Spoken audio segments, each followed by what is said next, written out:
असतो मा सद्गमय तमसो मा ज्योतिर्गमय मृत्योर्मा अमृതം ഗമയ.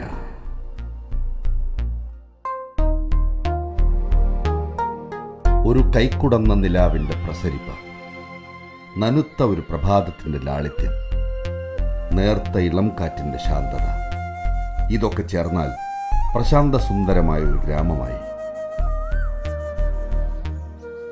കണ്ണൂർ ജില്ലയിലെ ശ്രീകണ്ഠപുരം പഞ്ചായത്തിലാണ് മേൽപ്പറഞ്ഞ ഗ്രാമം. പേര് കാവുമ്പായി. ഈ ഗ്രാമത്തിൻ്റെ ഊഷ്മളത ഹൃദയവിശുദ്ധിയായി സൂക്ഷിക്കുന്ന ഒരു വ്യക്തിയുണ്ട് ഇവിടെ.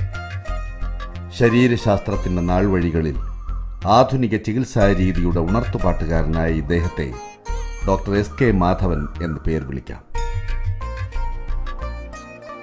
തളിപ്പറമ്പിൻ്റെ മണ്ണിൽ രാഷ്ട്രപിതാവിൻ്റെ മനസ്സിലെ ആശയത്തിന് വിത്ത് മുളപ്പിച്ച ഡോക്ടർ എസ്.കെ. മാധവൻ മഹാത്മാവ് അഭിപ്രായപ്പെട്ടതുപോലെ ഭാരതത്തിലെ ദരിദ്ര നാരായണന്മാർക്ക് യോജിച്ച ഒരു ചികിത്സ എന്ന നിലയിലാണ് ഒരു പ്രകൃതി ചികിത്സാ കേന്ദ്രത്തിന് തുടക്കമിട്ടത്. പ്രസ്തുത കേന്ദ്രത്തിൻ്റെ പ്രസിഡന്റും ചീഫ് ഫിസിഷ്യനുമായ ഡോക്ടർ എസ്.കെ. മാധവന് ഈ ചികിത്സാ സമ്പ്രദായത്തെക്കുറിച്ച് വിശാലമായ കാഴ്ചപ്പാടാണുള്ളത്.